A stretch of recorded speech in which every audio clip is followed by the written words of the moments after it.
Quand Jamie Vardy avait 20 ans, sa vie était bien loin des projecteurs de la Première Ligue. Il se levait à l'aube pour travailler dans une usine de prothèses.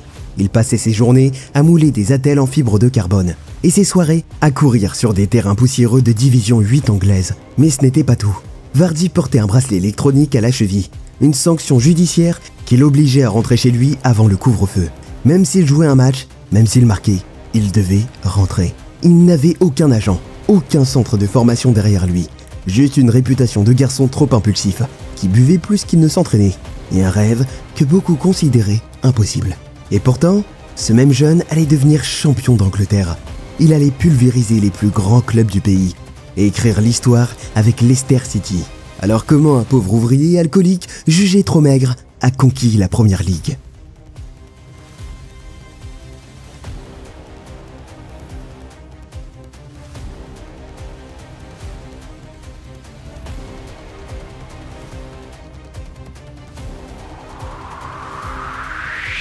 Pour mieux comprendre l'incroyable histoire de Jamie Vardy, il faut remonter en 1987, à l'année où tout a commencé. Jamie Vardy n'était pas né dans une grande famille de foot.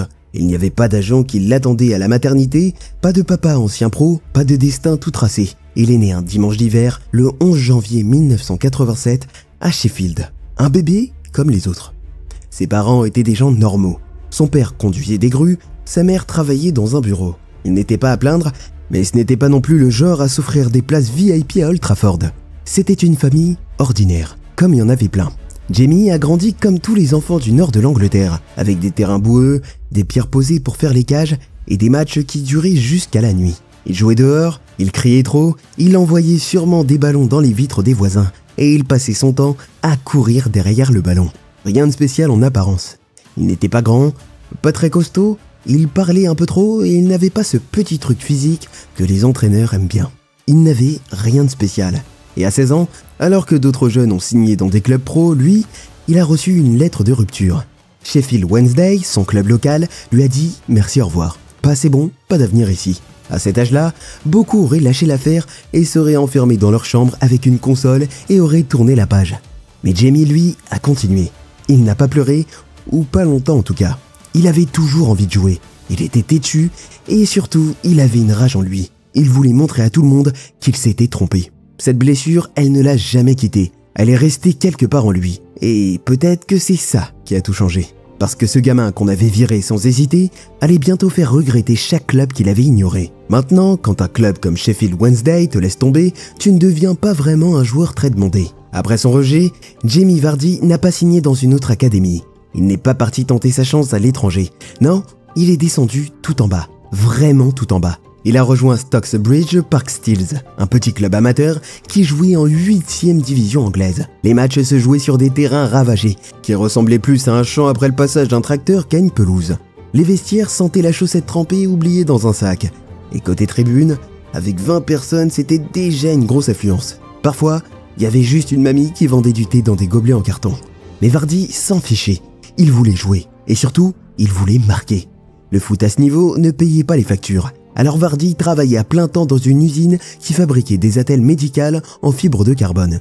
Il se levait tôt, passait sa journée à porter, pousser, respirer la poussière et à manipuler des machines.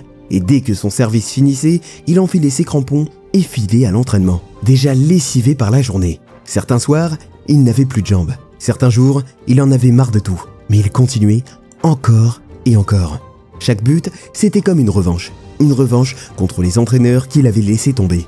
Une revanche contre le système qui ne l'avait jamais regardé. Il était encore loin, très loin de la Première Ligue. Et cette période l'avait forgé. Elle l'avait endurci. Elle l'avait rempli de colère, de rage, de faim. Et cette faim-là allait devenir sa plus grande force. Mais si tu trouves que bosser en usine était déjà dur, attends un peu d'entendre l'histoire du bracelet électronique. À 20 ans, Jamie Vardy s'est retrouvé impliqué dans une bagarre à la sortie d'un pub. Mais ce n'était pas une bagarre banale.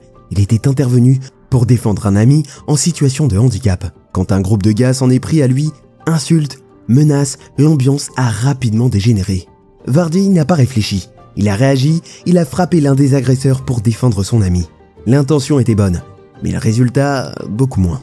Vardy a été condamné et le tribunal lui a imposé un bracelet électronique avec couvre-feu strict, tous les soirs, sans exception.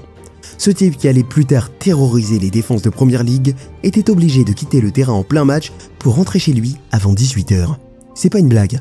Il devait sortir en plein match, regarder le banc et dire « Les gars, faut que j'y aille, mon bracelet me dit que c'est l'heure ». C'est exactement ce qu'il faisait.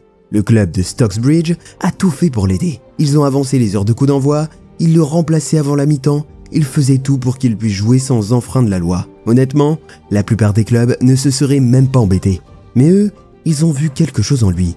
Quelque chose que personne d'autre ne voyait. Et le plus fou, c'est qu'il portait une chaussette par-dessus le bracelet pendant les matchs. Pendant que les autres avaient des protèges tibia, Vardy, lui, jouait avec un GPS judiciaire à la cheville. Cela montre à quel point ses débuts ont été difficiles et malgré tout ça, il marquait. D'ailleurs, si tu cherches un maillot de ton équipe préférée, je te recommande vraiment de passer par Foot Soccer Pro. Il propose un super large choix, les clubs des 5 grands championnats, les sélections nationales, mais aussi des équipes comme l'Inter Miami, Al Nassr, Santos et bien d'autres. Tu peux même trouver des maillots rétro des années 90 et 2000 et une sélection de sneakers si tu veux compléter ton style. Avant de t'en parler aujourd'hui, j'ai passé commande pour tester par moi-même. J'ai pris le maillot du Barça pour mon frère et franchement, la qualité est top. Petit bonus pour toi, à partir de 59 €, la livraison est gratuite. Et avec le code ELITEFOOT, tu peux profiter de 25% de réduction. Le lien est en description. Un grand merci à Foot Soccer Pro de soutenir cette vidéo. Revenons maintenant à la vidéo. À ce stade, Jamie Vardy s'était déjà fait une petite réputation, pas seulement pour sa vitesse ou son tempérament, mais pour une chose bien plus rare, il ne lâchait jamais. Pendant que d'autres jeunes à Stocksbridge arrêtaient le foot ou finissaient dans des jobs classiques, lui continuait de monter, palier par palier, club après club. Après Stocksbridge, il a rejoint Halifax Town, toujours en dehors du monde pro, mais un cran au-dessus. Il n'a pas mis longtemps à se faire remarquer. Il a inscrit 26 buts en 37 matchs. Ce n'était pas juste bon, c'était le genre de stat qui commence à faire parler. Les recruteurs ont commencé à tendre l'oreille et à se demander qui c'était ce gamin tueur devant le but. Puis est venu le moment de Fleetwood Town, et là, tout a explosé. Vardy a marqué 31 buts en une seule saison, 31 buts en 36 matchs. Du jamais vu pour le club et le championnat. Il jouait comme si chaque match était une finale. Il courait après chaque ballon, harcelait chaque défenseur, frappait au but comme si son loyer en dépendait. Peu importe la taille du stade ou l'état de la pelouse, Vardy jouait déjà comme s'il était en première ligue. Il avait du cran, de la rage, il provoquait, il parlait fort, il fêtait chaque but comme un fou. Il était là pour gagner. À la fin de cette saison, Vardy est devenu l'attaquant amateur le plus convoité du pays. Et c'est à ce moment-là que Leicester City a appelé.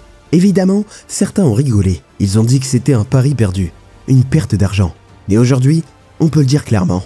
Ce pari, c'est peut-être le plus beau que le football anglais ait jamais connu. En 2012, Leicester City a pris l'une des décisions les plus audacieuses et à l'époque les plus absurdes de l'histoire du foot anglais. Ils ont déboursé 1 million de livres sterling pour recruter Jamie Vardy, un joueur venu de Fleetwood Town, un club hors des divisions professionnelles. Oui, 1 million. Pour un gars qui, quelques années plus tôt, cherchait encore sur Google comment jouer le hors-jeu. Ce n'était pas un crack de l'académie de Manchester City, c'était Jamie Vardy. Le même gars qui quittait les matchs avant la fin à cause de son couvre-feu judiciaire. Et maintenant, c'était le plus gros transfert de l'histoire du club. Au début, on a vraiment cru que Leicester s'était planté. Vardy n'avait pas trouvé ses marques tout de suite. En Championship, il galérait. Son toucher de balle était bancal. Ses frappes partaient dans tous les sens. Et sa confiance était brisée. Il a commencé à lire les commentaires sur Internet et ça l'a touché. Vraiment. Dans une interview, il a même avoué qu'il avait pensé à tout arrêter. Oui, celui qui allait bientôt terroriser la Première Ligue a failli raccrocher après une seule mauvaise saison. Mais à la place, il a fait ce qu'il savait faire de mieux. Il s'est battu, il a bossé plus dur, il a coupé le bruit autour de lui. Il a arrêté d'écouter les critiques, surtout de ceux qui n'avaient jamais joué un 11 contre 11 dans un vrai terrain de foot. Et peu à peu, il a recommencé à marquer. Il a retrouvé son rythme, sa vitesse semait la panique, son énergie contaminait toute l'équipe. Et ses buts revenaient comme s'il n'avait jamais quitté les petits terrains de village. Et là, les gens ont arrêté de rigoler. Parce que ce million ne paraissait plus si bête. Il commençait même à ressembler au coup de l'année. Vardy n'a pas juste fait taire les critiques. Il a ridiculisé chaque recruteur qui l'avait ignoré. La saison suivante, Leicester a trouvé son rythme.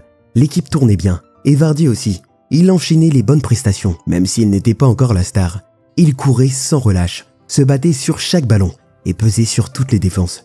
Sous les ordres de Nigel Pearson, Leicester a dominé le Championship Ils ont fini la saison 2013-2014 en tête du classement, avec une équipe solide, un vrai esprit collectif et un Vardy de plus en plus décisif. C'était officiel. Leicester City est monté en Première Ligue.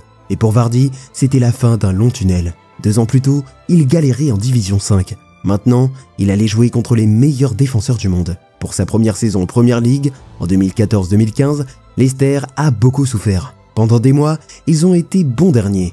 L'équipe manquait d'expérience, encaissait trop de buts et personne ne croyait vraiment à leur maintien.